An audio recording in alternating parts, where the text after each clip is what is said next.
Hey guys, welcome to YouTube channel. हमने हमारे जो लास्ट वीडियो उसमें देखा था कि हमें अंतर्राष्ट्रीय संगठन में स्थायी सदस्य की दावेदारी क्यों करनी चाहिए और भारत इसकी कौन कौन सी जो रिक्वायरमेंट है वो पूरी करता है, तो हमने देख लिया था। अब आज हम देखने वाले हैं ये जो बॉक्सेज में जितने भी हमें इंस्टीट्यूशन के नाम दिए गए हैं इनके बारे में हम देख लेंगे। पहले हम ये जितना भी डिस्क्रिप्शन दिया गया है इसके बारे में जो बचा हुआ पोर्शन है वो कवर कर लेते हैं। तो हमने हमारे लास्ट वीडियो में देखा था कि जो भारत है वो सिक्योरिटी काउंसिल के लिए यूनाइटेड नेशन सिक्योरिटी काउंसिल में बदलाव चाहता है, और वो बदलाव किन चीज़ों के जरिए करना चाहता है, वो इसकी संख्या को लेकर करना चाहता है।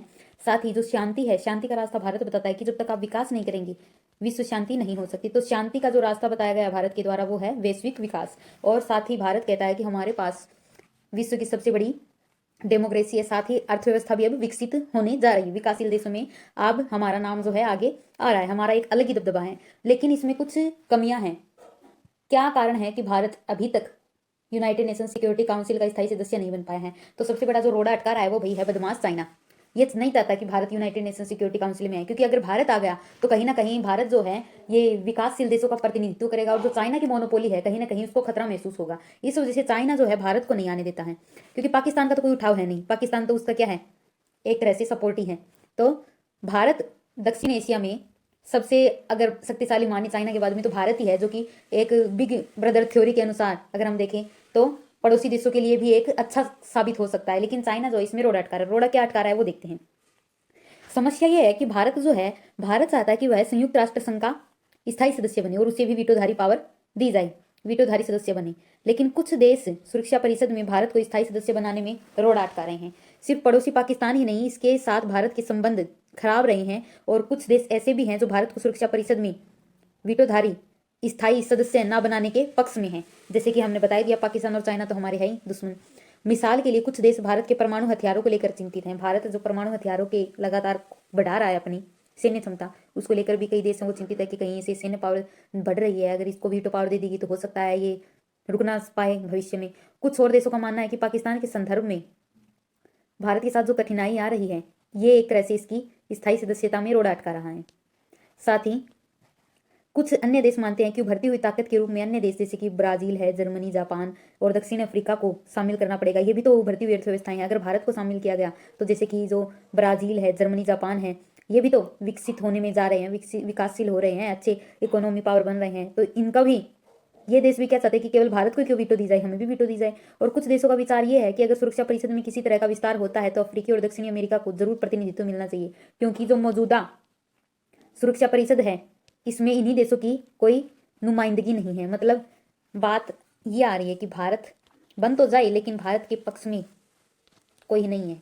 ये देखिए, पहला तो है कि जैसे कि जो विकासशील देश हैं, विकासशील देश जैसे कि अब विकसित में बदल गए, जैसे कि जर्मनी है, जापान है, ब्राजील है, ये देश कहते हैं कि अगर आप भारत को प्रतिनिधित्व दे रहे हो भाई, इसमें स्थायी वीटो पावर दे रहे हो, तो हम क्या पीछे हैं, हम कम है क्या, हमें भी दो भाई, हम भी तो हैं अच्छे। इस कारण भारत नहीं बन पा रहा है। दूसरा कारण ये है, दूसरा कारण पाकिस्तान वाला फैक्टर आ जाता है कि भारत पाकिस्तान को हमेशा ही आगे रखता है आतंकवाद वाले मुद्दे में, तो चाइना रोड़ा अटका देता है। तीसरा मुद्दा ये आता है कि जो अफ्रीकी और जो साउथ अमेरिका वाली जो कंट्री है इनका प्रतिनिधित्व इसमें नहीं है। तो बात यह आती है कि भारत से पहले तो इनको प्रतिनिधित्व दिया जाना चाहिए। अगर भारत को ही दे रहे तो इसको दरकिनार कैसे किया जाए? तो ऐसी बहुत सी बातें हैं जो भारत को इसका स्थायी सदस्य बनने से रोक रही हैं। केवल भारत के बनने से नहीं होता, इच्छा रखने से कुछ नहीं होता है, परिस्थितियां भी अनुकूल होनी चाहिए। तो इन सरोकारों को देखते हुए भारत या किसी और देश के लिए निकट भविष्य में जो यूएनएससी है इसकी स्थायी सदस्य बन पाना मुश्किल लगता है। मतलब ये जो हालात चल रहे हैं, ये जितने भी कारण निकल के आ रहे हैं कि ये नहीं हो सकता, ये नहीं हो सकता, ये नहीं हो सकता, इन कारणों से नहीं लगता कि भारत यूनाइटेड नेशन का स्थायी सदस्य बन सकता है और बनने देंगे इसको। चाहता तो है लेकिन बनने नहीं देंगे।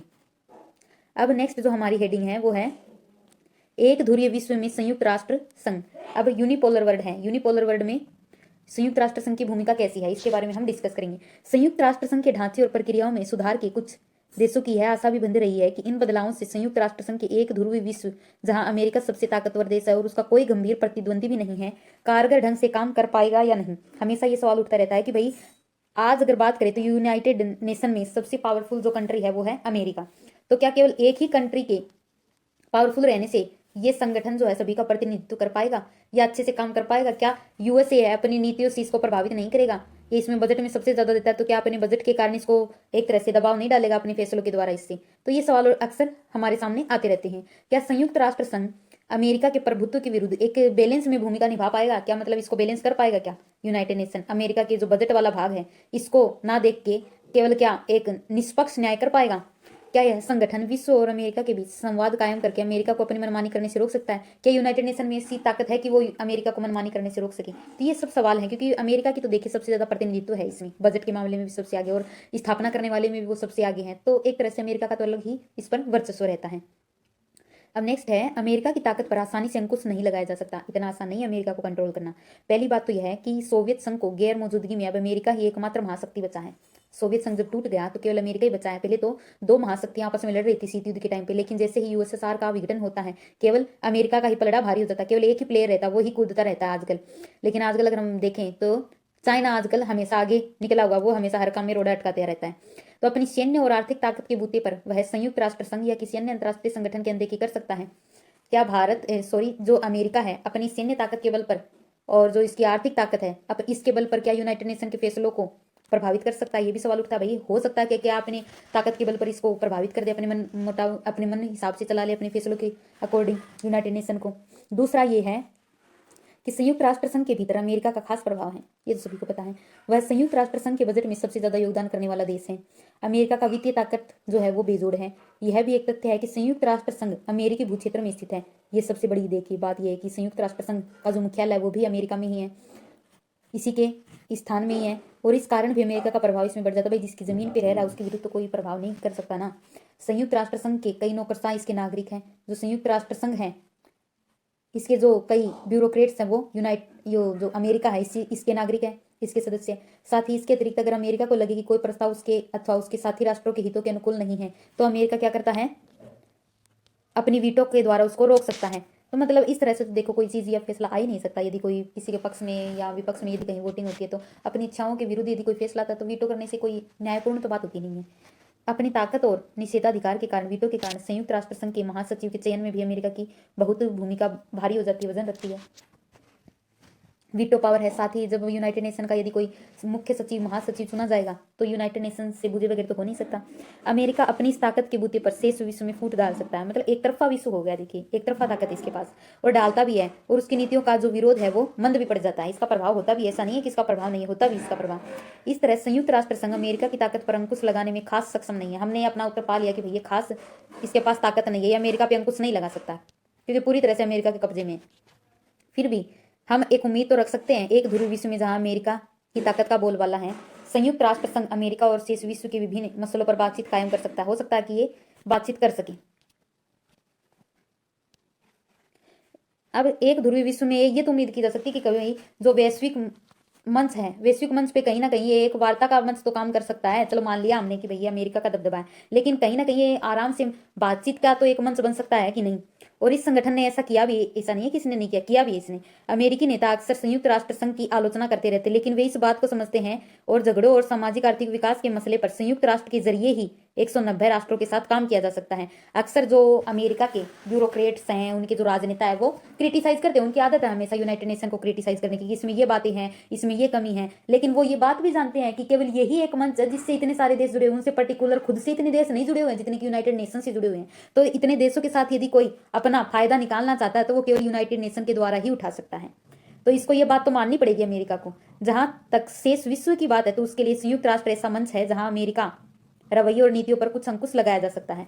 ये अगर मान लीजिए कि विश्व चाहता है कि अमेरिका को कंट्रोल किया जाए तो केवल जितने भी यूनाइटेड नेशन के देश हैं एक मंच पर आकर ही इसको कंट्रोल कर सकते हैं, अदरवाइज अमेरिका को कंट्रोल करना आसान नहीं है।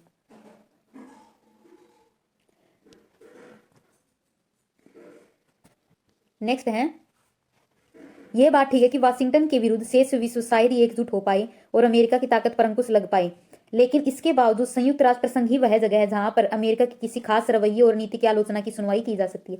केवल यही मंच जिसके ऊपर जाकर हम इसकी आलोचना कर सकते हैं, अमेरिका की जो मनमानियां उसके खिलाफ आवाज उठा सकते हैं और कोई बीच का रास्ता निकालने और रियायत देने की बात कह सकते हैं। संयुक्त राष्ट्र संघ में हालांकि थोड़ी कमियां हैं, लेकिन इसके बिना दुनिया बदहाल होगी। यदि ये मंच नहीं होगा तो मान लीजिए हमारे पास किसी के पास कोई वैश्विक मंच ही नहीं है, हम अलग अलग पर्टिकुलर कितने देशों से जाकर कितनों को समझा सकते हैं। यदि मान लीजिए आपके पास कोई एक ऐसी क्लास है जिसमें सभी लोग बैठे हुए हैं, सभी स्टूडेंट ऐसे हैं जो कि सभी जगह से आते हैं, ठीक है, सभी को आपने एक सभा में संबोधित कर दिया, तो आपको अलग अलग जाके अपनी अपनी बात बताने की जरूरत नहीं पड़ेगी। सभी को एक जगह ही आपने बता दिया कि भाई हमारी मंशा ये है, आप ये कर रहे हैं, आपको नहीं करना चाहिए, हमारी सहमति से ये कार्य होना चाहिए। तो एक मंच, साझा मंच जो मिल रहा है हमें, कलेक्टिव जो एक हमें प्लेटफॉर्म मिल रहा है वो यूनाइटेड नेशन ही, तो इसके द्वारा ही तो हम अपनी बात विश्व तक पहुंचा सकते हैं। यदि पर्टिकुलर इंडिविजुअल कंट्री आपस में मिलेंगी तो ये ऐसा तो नहीं कि ये काम हो जाएगा, बिल्कुल नहीं हो सकता। तो यूनाइटेड नेशन में हम स्वीकार करते हैं कि कमियां हैं, लेकिन अगर ये नहीं होगा तो भी विश्व खतरे में आ जाएगा। आज विभिन्न समाजों और मसलों के बीच आपसी तार जुड़ते जा रहे हैं। इससे क्या है, आपसी निर्भरता बढ़ती जा रही है और इसे जो नाम दिया गया, इसे नाम दिया गया पारस्परिक निर्भरता। इसे देखते हुए ये कल्पना करना कठिन है कि संयुक्त राष्ट्र संघ जैसे संगठन के बिना 7 अरब से भी ज्यादा लोग कैसे काम करेंगे। प्रौद्योगिकी यह सिद्ध कर रही है कि आने वाले दिनों में विश्व में पारस्परिक निर्भरता बढ़ती जाएगी। आने वाले दिनों में जो टेक्नोलॉजी है इसके ऊपर हमारी जो निर्भरता है बढ़ती जाएगी। और जैसा कि हम जानते हैं कि आज ग्लोबलाइजेशन का दौर है और सभी एक दूसरे से किसी न किसी तौर पर जुड़े हुए हैं। तो यदि हमारे पास कोई एक वैश्विक मंच नहीं होगा, हमारे पास कोई एक बात करने के लिए प्लेटफॉर्म ही नहीं होगा, तो कहाँ पर हम अपना प्रचार करेंगे, किस तरह से हम अपनी टेक्नोलॉजियों को शेयर करेंगे, कुछ नहीं हो सकता। तो इसलिए संयुक्त राष्ट्र संघ का महत्व भी क्या है, निरंतर बढ़ेगा। तो ये हम कह सकते हैं कि अप्रासंगिक नहीं है, ये प्रासंगिक है, बस बशर्ते इसकी जो संरचना है उसमें बदलाव करना जरूरी है। बाकी इसको हटा देना कोई विकल्प नहीं है। यदि कोई आपसे कहे कि क्या यूनाइटेड नेशन को खत्म ही कर देना चाहिए, नहीं बाबा, ऐसा नहीं होना चाहिए। यदि यूनाइटेड नेशन को खत्म कर दिया तो हमारे पास तो कोई जरिया ही नहीं रहेगा विश्व से रूबरू होने का, ना विश्व को हमारे से रूबरू होने का कोई मौका मिलेगा। तो लोगों और सरकारों को संयुक्त राष्ट्र संघ और अंतर्राष्ट्रीय संगठनों के समर्थन और उपयोग के तरीके तलाशने होंगे। हमें ऐसे विकल्प तलाशने होंगे जिससे कि हम इसकी कार्य क्षमता, उत्पादकता को बढ़ा सकें। साथ ही ऐसे तरीके जो उनके हितों और विश्व बिरादरी के हितों से व्यापक धरातल से मेल खाते हों। हमें ऐसे भी तरीके खोजने होंगे जो कि सभी को संतुष्ट कर सके, केवल एक ही के हितों का ना दावा करें। तो अब हम देखने वाले हमारे बॉक्स आइटम क्या क्या दिए गए हैं। इधर से पहला शुरू करते हैं। बॉक्स आइटम है ह्यूमन राइट वॉच। ये क्या है, ह्यूमन राइट्स वॉच। इस संस्था के ऊपर अक्सर प्रीलिम्स में सवाल पूछे जाते हैं, तो इसमें हम प्रश्न बना के लिख लेंगे। निम्न में से, जिस तरह से 2023 में प्रश्न आए हैं, निम्न में से HRW के बारे में कितने कथन सत्य हैं। ये हमारा हो गया प्रश्न। तो पहला है, हम दे देंगे, ये मानवाधिकारों की वकालत और उनसे संबंधित अनुसंधान करने वाला एक अंतर्राष्ट्रीय स्वयंसेवी संगठन है। यदि यहाँ पर बदलाव करना तो स्वयंसेवी की जगह यहाँ पर कर सकते हैं कि एक सरकारी संगठन है, जबकि ये क्या है, एक एनजीओ है। जो ह्यूमन राइट वॉच है ये क्या है, एक एनजीओ। तो पहला हम यहाँ पे बदलाव वाला ऑप्शन कर लेंगे। यह अमेरिका का सबसे बड़ा अंतर्राष्ट्रीय मानवाधिकार संगठन है। दूसरा ऑप्शन एज इट इज रख लेंगे कि यह अमेरिका का सबसे बड़ा अंतर्राष्ट्रीय मानवाधिकार संगठन है। तीसरा ऑप्शन बनाएंगे, यह दुनिया के मीडिया का जो ध्यान है मानवाधिकारों के उल्लंघन की ओर खींचता है और इससे ने बारूदी सुरंगों पर रोक लगाने के लिए, बाल सैनिकों का प्रयोग रोकने के लिए, अंतर्राष्ट्रीय दंड न्यायालय स्थापित करने के लिए कई अभियान चलाने में मदद की है। तो हम तीसरा पॉइंट जो है वो ये लिख लेंगे कि ये विश्व भर में मानवाधिकारों के लिए कार्य करता है और अंतर्राष्ट्रीय दंड न्यायालय की स्थापना करने के लिए अभियान चलाता है। तो इसमें से हम बता दें कितने ऑप्शन सही है। पहला हमने देखा कि ये एक एनजीओ है, सरकारी संगठन नहीं है, तो एक गलत हो जाएगा। दूसरा है ये मानवाधिकार का संगठन है, कहाँ का है, अमेरिका का, एक सही हो गया। तीसरा है कि ये मानवाधिकारों के लिए विश्व भर में कार्य करता है और ये अंतर्राष्ट्रीय न्यायालय, दंड न्यायालय स्थापित करने के लिए अभियान चलाता है। तो हमारे 2 ऑप्शन सही हो जाएंगे इसमें। तीसरा जो हमारा बॉक्स वाला आइटम है वो है एमनेस्टी इंटरनेशनल के बारे में कौन सा कथन सत्य है। ये भी क्या एक तरह का एनजीओ है। एमनेस्टी इंटरनेशनल भी एक तरह का एनजीओ है। ध्यान रखना है कि ये एक प्राइवेट संस्था है, स्वयंसेवी संगठन है और ये पूरे विश्व में ये भी क्या है, मानवाधिकारों से संबंधित, दोनों ही मानवाधिकारों से संबंधित है। और यह संगठन मानवाधिकारों से जुड़ी रिपोर्ट तैयार और प्रकाशित करता है। एमनेस्टी इंटरनेशनल जो है ये मानवाधिकारों से जुड़ी रिपोर्ट तैयार करता है। दूसरा ऑप्शन ये होगा। सरकारों की ये रिपोर्ट जो है ये अक्सर नागवार गुजरती है। अक्सर इसकी रिपोर्ट आती रहती है कि फला देश में इसकी जो मानवाधिकारों की जो रैंकिंग है इसमें इस देश ने इतना स्थान हासिल किया है। तो सरकारें अक्सर इस पर गौर नहीं करती, वो अक्सर इसकी निंदा ही करती है कि ये जो है वास्तविक परिप्रेक्ष्य को नहीं दिखाता है, हमेशा नेगेटिव चीजों को ही दिखाता है। क्योंकि एमनेस्टी का ज्यादातर जोर जो है सरकारों द्वारा किए जा रहे दुर्व्यवहारों पर होता है। देखिए इसका मेन काम क्या है, सरकार जितने भी अच्छे काम कर रही है ना उन पर ध्यान नहीं देती, बुरे काम जितने भी कर रहे हैं ना उनको काउंट करती है कि ये काम किया, ये काम किया, तो इतने बुरे कामों की लिस्ट बना लेगी, फिर उसके हिसाब से क्या ये इंडेक्स जारी करती है। बहरहाल ये जो रिपोर्ट है मानवाधिकारों से संबंधित अनुसंधान और तरफदारी में सबसे बड़ी भूमिका निभाते हैं। इनका रोल क्या है, इसके द्वारा जो रिपोर्ट तैयार की गई है इसका महत्व क्या है। इसका महत्व ये है कि भाई अगर इनकी रिपोर्ट निकले तो जितने भी देश ये मानवाधिकारों का उल्लंघन कर रहे हैं इसके कहीं ना कहीं अपनी राष्ट्रीय अंतर्राष्ट्रीय छवि बनाने के लिए कहीं ना कहीं कुछ जो रियायतें हैं उनका पालन करेंगे। ये 2 बॉक्स आइटम हमने देख लिए। तीसरा बॉक्स आइटम है ये अंतर्राष्ट्रीय आणविक ऊर्जा एजेंसी। अंतर्राष्ट्रीय आणविक ऊर्जा एजेंसी के बारे में कौन सा कथन सत्य है। तो पहला कथन है अंतर्राष्ट्रीय ऊर्जा agency, international atomic energy agency, इसका जो गठन है 1957 की जगह 58 कर देगा। तो हमें ध्यान रखना है 1957 में हुआ था। यह संगठन परमाणु ऊर्जा के शांतिपूर्ण उपयोग को बढ़ावा देने और सैन्य उद्देश्यों में इसका इस्तेमाल रोकने की कोशिश करता है। IAEA किस पर ध्यान देता है कि भाई कोई जितने भी परमाणु हथियार बनाए गए हैं विश्व में जितने देशों द्वारा, वो कोई युद्ध के लिए इनका उपयोग ना करें और ना ही अपनी जो निजी हित है उनको पूरा करने के लिए करें। केवल इसका इस्तेमाल जो है सैन्य उद्देश्यों की पूर्ति के लिए किया जाए, न कि अपने पर्सनल इंटरेस्ट के लिए किया जाए। और इस संगठन के जो अधिकारी हैं नियमित रूप से विश्व की परमाणुविक सुविधाओं की जांच करते हैं। ये जांच करते हैं कि परमाणु हथियारों में कहीं कोई लीक तो नहीं है, कहीं वो कोई नुकसान तो नहीं पहुंचा रहे हैं। इस तरह से इसके अधिकारी नियमित रूप से विश्व में जांच करते रहते हैं ताकि परमाणु संयंत्रों का इस्तेमाल जो है सैन्य उद्देश्य के लिए ना हो। हमेशा ये ध्यान रखते हैं कि जितने भी परमाणु रिएक्टर बनाए गए हैं इनका इस्तेमाल कहीं युद्ध के लिए तो नहीं किया जा रहा है। तो हमने देखा कि हमारे ये जो बॉक्स आइटम थे इनसे अक्सर प्रीलिम्स में प्रश्न पूछे जाते हैं। एक और रह गया विश्व व्यापार संगठन WTO। ये भी एक महत्वपूर्ण ऑर्गेनाइजेशन है। इसके बारे में देखने कि WTO के बारे में क्या सही है। निम्न में से WTO के बारे में कौन से विकल्प सही है। पहला है वर्ल्ड ट्रेड ऑर्गेनाइजेशन WTO। ये एक अंतर्राष्ट्रीय संगठन है जो व्यापार के नियमों को डिसाइड करता है। व्यापार से जुड़े जितने भी नियम होंगे कि ये काम करना चाहिए व्यापार में, आपको ये नहीं करना चाहिए, तो ये सब जो नियम रेगुलेशन जो बनाता है वो होता है हमारा WTO। और इस संगठन की स्थापना 1995 में की गई। देखिए कब की गई, 1995 90 के दशक में की गई है। और ये संगठन general agreement on trade and tariff के उत्तराधिकारी के रूप में काम करता है। ये किसके उत्तराधिकारी के रूप में स्थापित हुआ है, ये general agreement on trade and tariff के रूप में आया है। और जो दूसरे विश्व युद्ध के बाद अस्तित्व में आया था, ये आया था GATT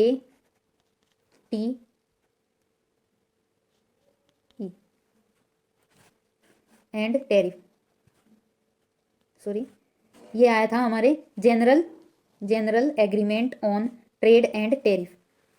इसके उत्तराधिकारी के रूप में आया था। जब ये जो संगठन बनाया गया था ये दूसरे विश्व युद्ध के बाद बनाया गया था, लेकिन जब ये टूट गया तो उसके बाद 1995 में WTO का गठन किया गया। ये संगठन था, ये भी ट्रेड से ही संबंधित था, टेरिफ के जो नियम थे उनसे ही संबंधित संगठन था।